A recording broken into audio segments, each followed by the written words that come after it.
What's up guys, Guillaume here and welcome back to Pro Cycling Manager 2023 for episode number 2 of the Bolton Equities Black Spoke career mode. First things first, I've realized in the first episode that my camera glitched at some point. Don't know why. It's never happened before. Hopefully it doesn't happen in today's episode. But yeah, with the first episode out of the way, if you haven't seen it, I would recommend going ahead and watching it so that you could get familiar with the team, with the riders, and with a very successful first episode. We'll see if we can surf on that wave of big results heading into the Saudi Tour first up, and then already a mass objective for us with the National Championships of New Zealand, which is about 85% of this team.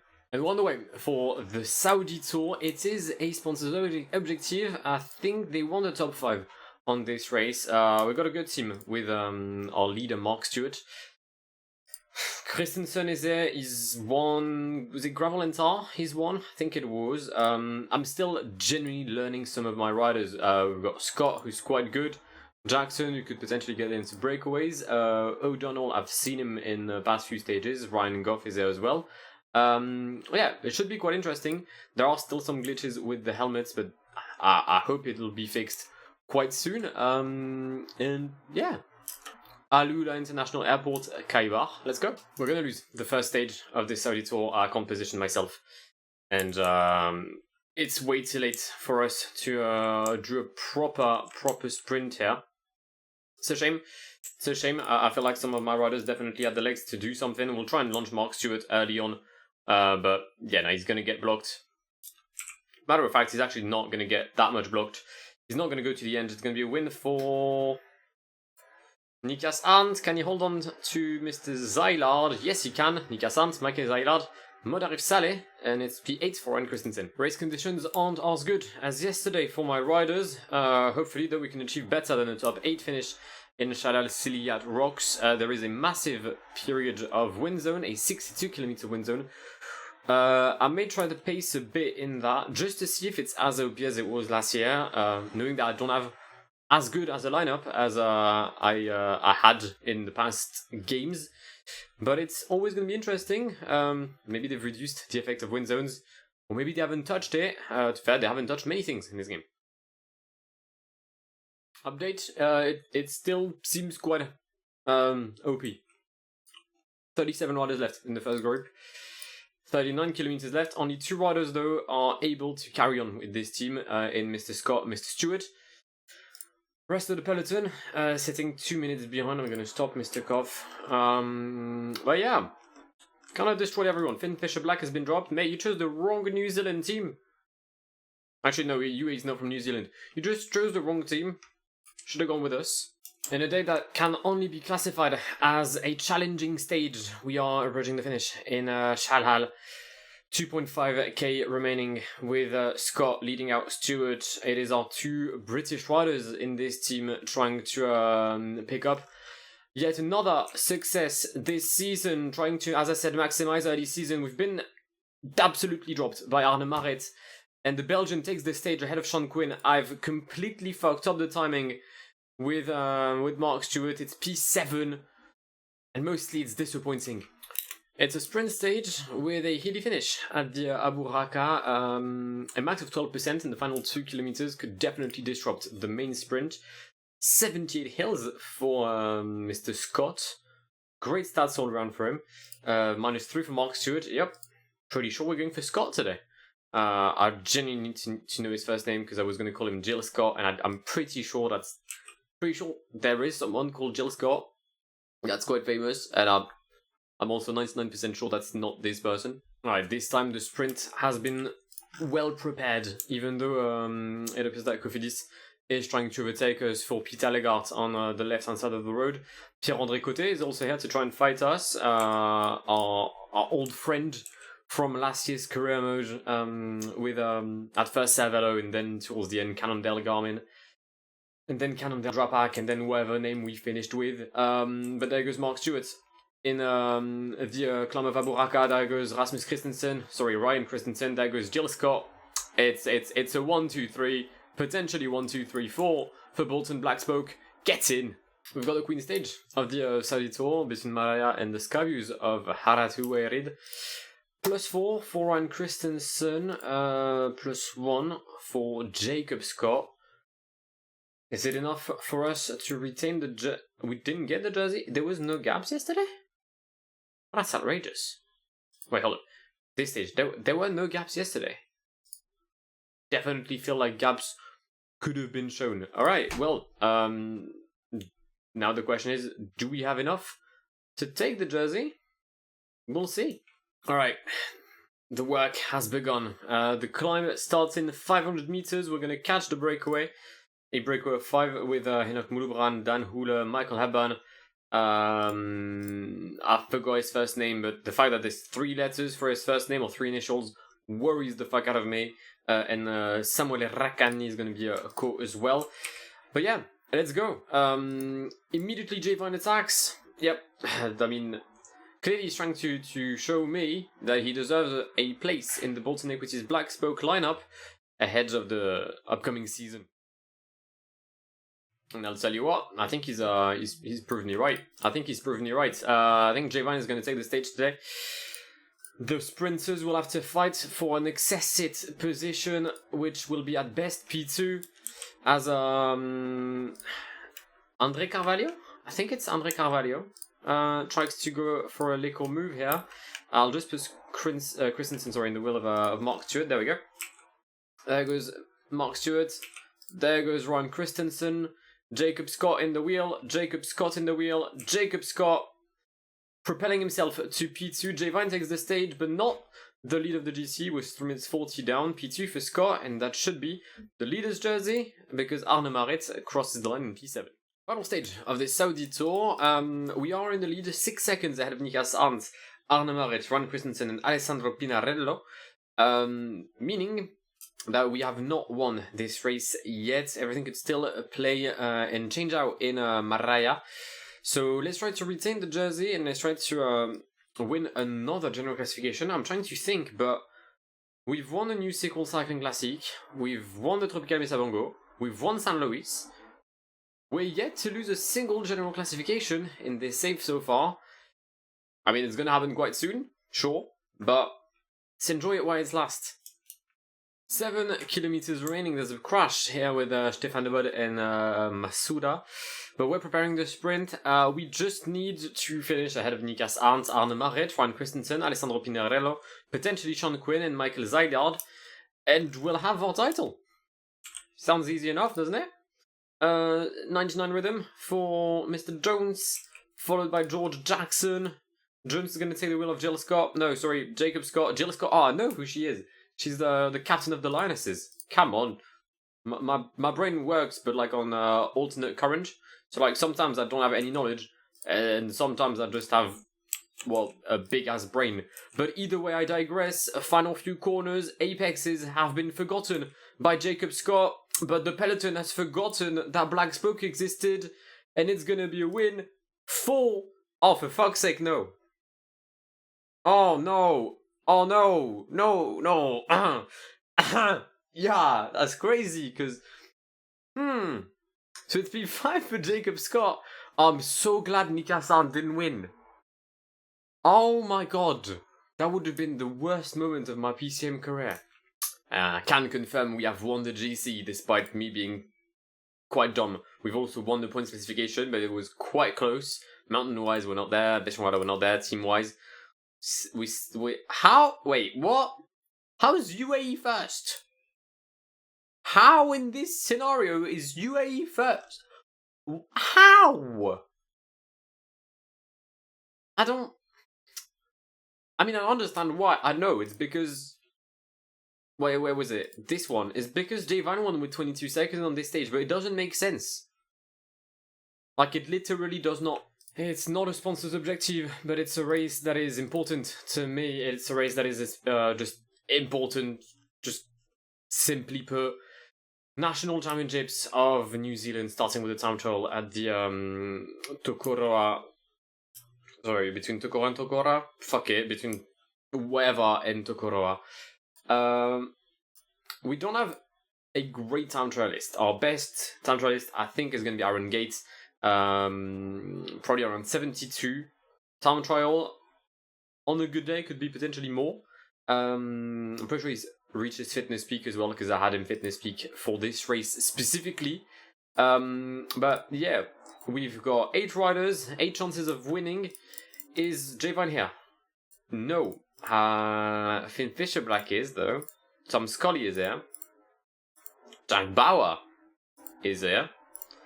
We're gonna have some competition. Oh, it's a good day for Iron Gate. Come on, it's a good day for Iron Gate. I just need not to fuck up this time trial, please. I mean, for now, Bolton Equities Black Spoke is destroying NZP, which is New Zealand Cycling Project. 10 arrival. I've got 5 riders who cross the line, and they're all ahead of the 5 riders of New Zealand Project. Clearly, one of the 2 projects is better. Not gonna say which one it is, but I'm pretty sure it's mine. Michael Vink has managed to slot himself in P3, destroying our hegemony in the current top 6.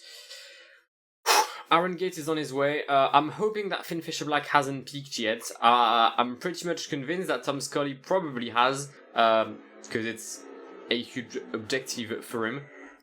Come on, Aaron, please bring me a title. Please, brother. Disappointing. I think we'll have to settle for podium position, that's for sure. Whether it's going to be 3rd or 2nd, I'm not sure, because Jack Bauer also seems to be doing quite well today. Disappointing. I wished I could have done better. I hoped I could have done better. But with 3 kilometers left, it seems that Tom Scully is on his way to get yet another title in New Zealand. Jack Bauer claims P1 in Tokoroa, 35 seconds ahead of James Oram, 42 seconds ahead of Logan Curry. Aaron Gates is going to cross the line 12 seconds quicker than Jack Bauer. We did well on the second half of the time trial in the downhill portion. Finn Fisher Black is going to cross the line. The young Kiwi, not enough for P1. Probably not enough for a podium position. 45 seconds down on Aaron Gate. Tom Scully crosses the line in his iconic helmet. 18 seconds quicker than Aaron Gate. EF is going to bring the national championship jersey of New Zealand in the time trial home. This is the race that matters. This is the one race I cannot lose. +5 for James Oram. +3 for Jason Kench. +3 for Aaron Gates. The stars, I'm not sure if they're aligned. I'm not sure if the moon is in the correct phase or whatever. But I need to win this. We're gonna try and send a few riders in the breakaway, maximizing our chance should the break go to the end. Who is this? Oh, okay, that's the youth team of Aja Desert, because I was worried for a second. But yeah, we're gonna send the likes of Sexton in the breakaway, the likes of Kench. Breakaway will not win. I had Kench, Sexton, and James Fouché in the break. Fouché was co-op. I mean, there was another guy. There was the Aja Desert rider. He did not cooperate. I attacked with Kench and Sexton, and well, I mean, we ended up leaving him in the dust. There's a guy called Gaze that just joined us. I'm pretty sure that's from Alpecin's development team, because I've never heard of him. That's not his dev team. Okay, fair enough. That's just a proper rider from Alpecin. But we're gonna have to provide a sprint. Corbin Strong is there, Jack Bauer is there, Lawrence Pithy is there, and that's by far my main rival, I think, going into this this effort. Kench is going to be solo with Gaze. To be fair, if Gaze wants to just lead me out until the sprint and Kench can jump him on the line, I'd happily take it. Thing is, I think there's a world, where the breakaway takes it. I'm just worried that I won't be able to defeat Gaze. So I'm still just like pacing high in the peloton. It's a very tactical race here. And the fact that I have the numbers gives me some confidence. I'm not sure I can win it. Kent is going to be co-op by the peloton. Tom Scully is in the wheel of Logan Curry. Interesting. That's not the wheel I would have taken. But either way, just 2 kilometers to go. Curry starts his effort. James Oram does the same. Then goes Aaron Gate. It's a straight line. It's a drag race to the line. It is James Oram with the title ahead of Aaron Gate and Finn Fisher Black claiming P3. Bolton Equities Black Spoke has gotten the title. We have La Drome Classic ahead of us today. It's quite a difficult race. They've added wind zones. Now, whether that's this year or it was last year, I'm not sure. I haven't raced it enough on PC in 2022. But we're here with Mark. 80 hills for Mark Stewart. We may potentially win today, and that would be one of the best wins in my career so far. To be fair, I did win San Luis with Rory Townsend, which I think is up there with one of my best results. But I'm absolutely looking forward to this race. We're gonna fight with the likes of Primož Roglic, Valentin Madouas, Nilsen Powless, Ethan Hayter, Brandon McNulty, and Samuel Leroux. If that doesn't make you, I don't know, hyped, well, I'm not sure what does. Well, this race has gone absolutely berserk. 35 kilometers remaining, 3 minutes 40 for the breakaway. Due to the wind zones, the peloton has gone very early on.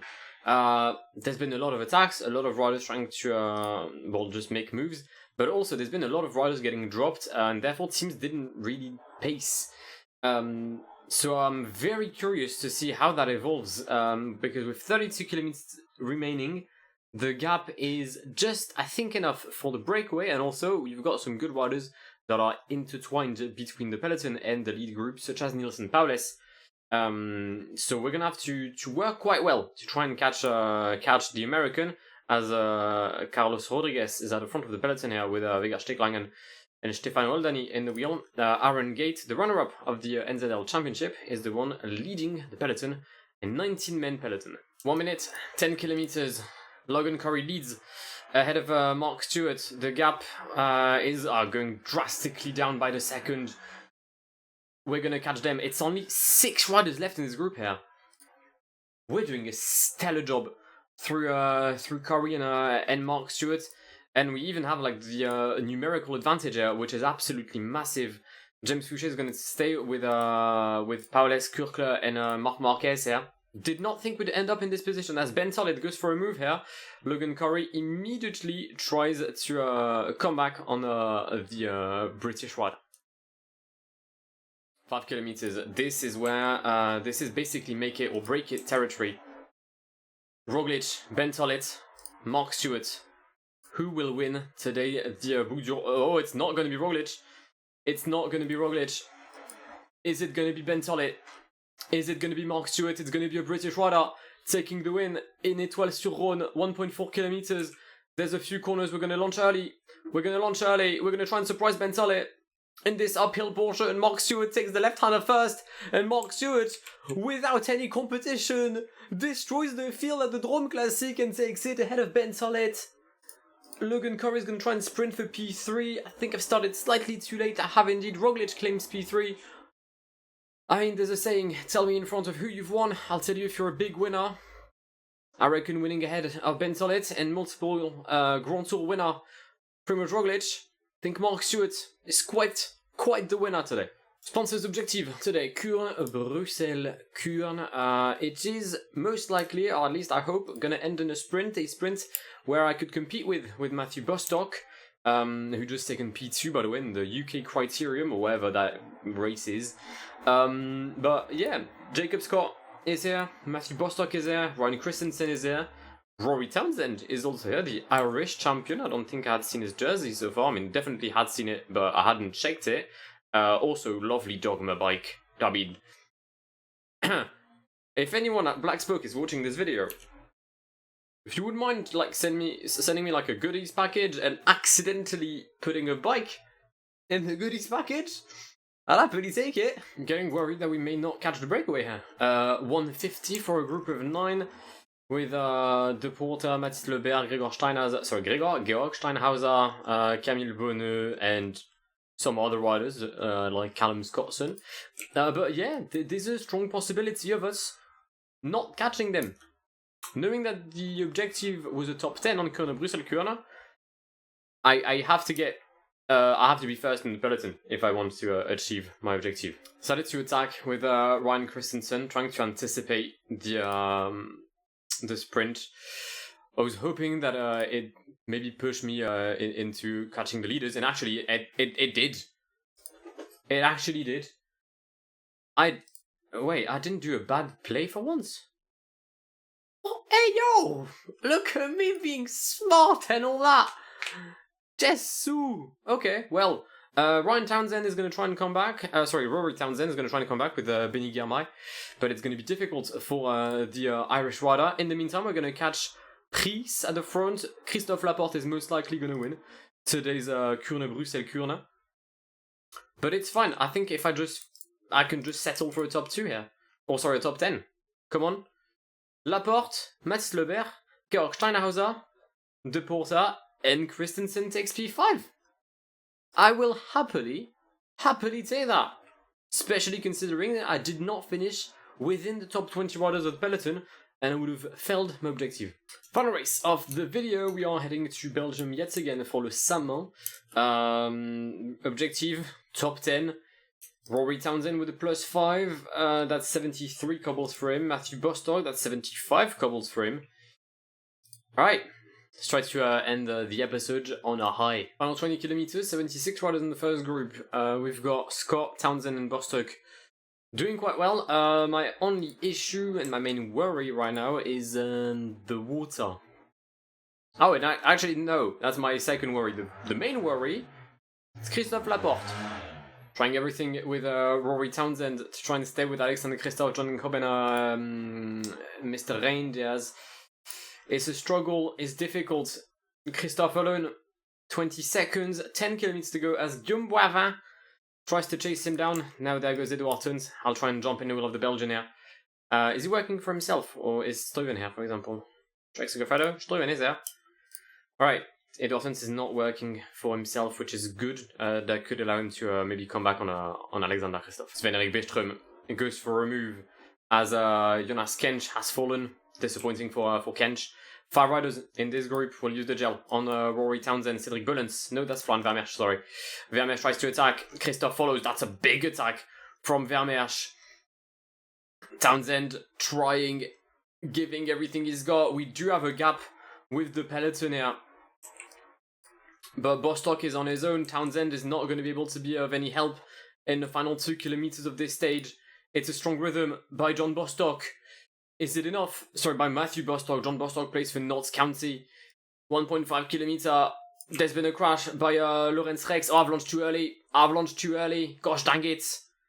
Oh, we've won. No, wait, no, Christophe. I swear to God, Christophe, for fuck's sake. No, why did I celebrate? I've lost. I've had enough. Alright, that marks the end of this episode. Less successful than the first one, as I had anticipated. And it's probably gonna follow the same trend in the coming episodes. We did win the Saudi Tour as well as a stage.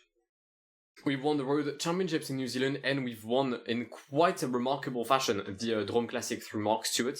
The next episodes, we're gonna have some races in Belgium, some more sprints, the Tour of Taiwan. Not sure why I've been invited, but we'll definitely play it. Some more cobble-ish stages. We'll see if there's any objectives that we'll play. But yeah, I think we'll try and at least storm through the month of March, maybe even start the month of April with the Grand Premio Miguel and Shell de Prijs. I think that's going to be the aim. But yeah, that just about wraps up today's episode. I do hope you've enjoyed today's video. If you did, then please leave a like down below. If you're new to the channel and want to see more of this content going forward, then feel free to leave a like down below, and I'll catch you in the very, very near future. My name is Guillaume. Have an amazing day. See ya. Pass me the funk, get your funk on, girl, and don't you ever let it go. We're getting drunk in here, and what comes next will